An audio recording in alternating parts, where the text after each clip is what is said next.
In August of 2016, the Movement for Black Lives released a very powerful vision for Black lives that calls for the radical transformation of our criminal justice systems and disinvestment for policing.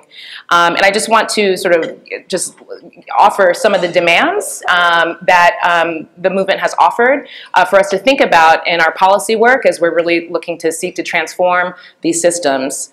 The first is an immediate end to the criminalization and dehumanization of Black youth across all areas of society, but not limited to our nation's justice and education systems, social service agencies, and even media and pop culture. So this means an end to zero tolerance policies that feed the school to prison pipeline, arrest of students, the removal of police from schools, and the reallocation of funds from policing into the actual kinds of restorative services that keep our communities safe.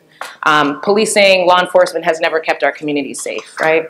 The movement is calling for an end to capital punishment, an end to money bail, fines and fees, defendant-funded court proceedings, also an end to the use of past criminal history to determine eligibility for social services, housing, employment, funding for education.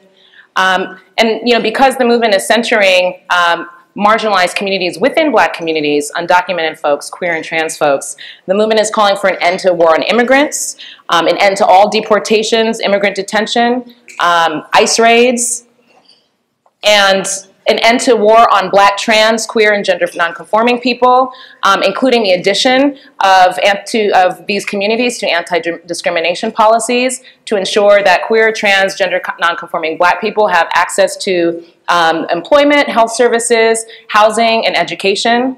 An end to the surveillance and targeting of Black communities. One of the things that movement leaders are seeing now on the ground is hyper-surveillance of their movements by law enforcement. Not just white supremacists, but law enforcement, right, are targeting our folks who are just really coming out and putting themselves out on the streets to fight for what's right.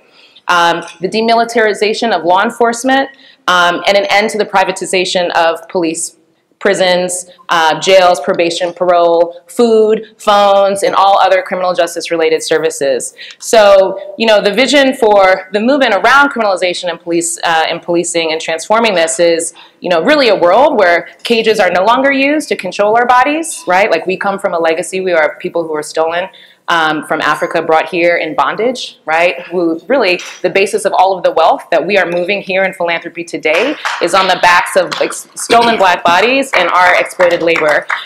So, the movement really is calling for a radical retransformation of what this looks like, but until, right, we no longer have cages that are barring us, right, an immediate change in the conditions in jails, detention centers, youth facilities, closing down youth facilities. I just got this great shirt from Courage. Close youth prisons, build youth leaders, and making sure that we have effective measures to keep all Black folks, particularly Black, queer, undocumented women, young people, safe and free from harm. Thank you, Julia. Yeah.